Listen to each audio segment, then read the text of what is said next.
నిరుద్యోగుల సమస్యలను పరిష్కరించాలని రాష్ట్ర వ్యాప్తంగా ఆందోళన చేస్తున్న వారిని ముందస్తుగా అరెస్టు చేయడం దుర్మార్గమని విద్యార్థి యువజన సంఘాల నాయకులు అన్నారు.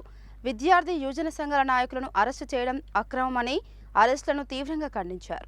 డిఎస్సి అభ్యర్థుల చెలో అసెంబ్లీ నేపథ్యంలో నల్గొండ పట్టణంలో పీడీఎస్యు, పీవైఎల్, డివైఎఫ్ఐ సంఘాలకు చెందిన ఇందూరు సాగర్, మల్ల మహేష్, బివి చారి, మధుకర్, రాజు, డిఎస్సి అభ్యర్థి కిరణ్లను పోలీసులు ముందస్తుగా అరెస్టు చేసి పోలీస్ స్టేషన్కు తరలించారు.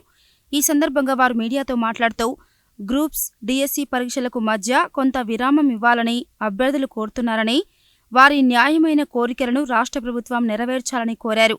గ్రూప్స్ పరీక్షల సిలబస్, డిఎస్సి సిలబస్ వేర్వేరుగా ఉంటున్నందున అన్ని పరీక్షలను ఒకేసారి నిర్వహించడం వల్ల పరీక్షలకు సన్నద్ధం కావడానికి అభ్యర్థులకు ఇబ్బందులు తలెత్తుతున్నాయని, దీన్ని దృష్టిలో ఉంచుకొని ప్రభుత్వం పరీక్షల మధ్య తగినంత వ్యవధి ఉండేలా చూడాలని కోరారు. పోరాడి సాధించుకున్న తెలంగాణ రాష్ట్రంలో కేసీఆర్ ప్రభుత్వం నిరుద్యోగుల ఆకాంక్షలను నెరవేర్చలేదని, ప్రజాపాలన పేరుతో అధికారంలోకి వచ్చిన కాంగ్రెస్ ప్రభుత్వం సైతం నిరుద్యోగుల జీవితాలతో చెలగాటం ఆడుతోందని విమర్శించారు.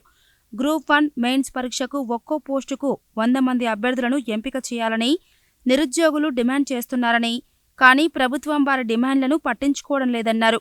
ప్రతి పోటీ పరీక్షకు మధ్యన కనీసం 45 రోజుల సమయం ఉండాలని అన్నారు.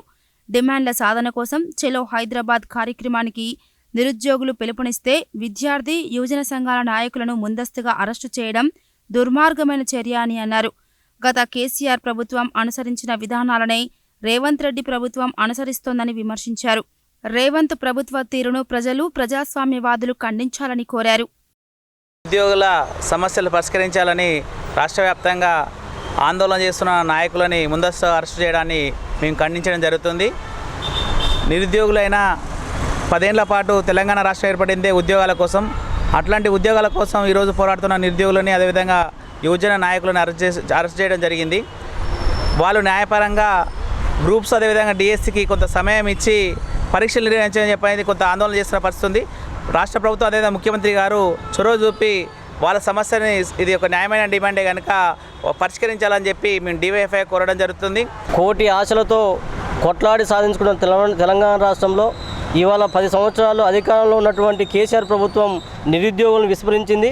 ప్రజాపాలన అధికారంలోకి వచ్చినటువంటి రేవంత్ రెడ్డి ప్రభుత్వం కూడా ఇవాళ నిరుద్యోగుల పట్ల, నిరుద్యోగుల జీవితాలతో ఇవాళ ఆటలాడుకుంటూ ఉన్నది.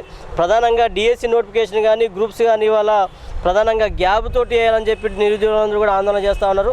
అదేవిధంగా భారీ నోటిఫికేషన్ను విడుదల చేయాలని చెప్పి కూడా డిమాండ్ చేస్తూ ఉన్నారు. 1:50 కాదు, 1:100 ప్రకారం పిలవాలని చెప్పి కూడా నిరుద్యోగులు డిమాండ్ చేస్తూ ఉన్నప్పుడు కూడా ప్రభుత్వం ఇలాంటి చర్యలు తీసుకోవడం లేదు. కాబట్టి మేము ప్రభుత్వాన్ని ఒకటే డిమాండ్ చేస్తూ ఉన్నాం, డిఎస్సిని కానీ, గ్రూప్స్ని కానీ ఏదో ఎగ్జామ్కు కనీసం 45 రోజులు గ్యాప్ ఉండాలని చెప్పి ఈ సందర్భంగా మేము కోరుతా ఉన్నాం.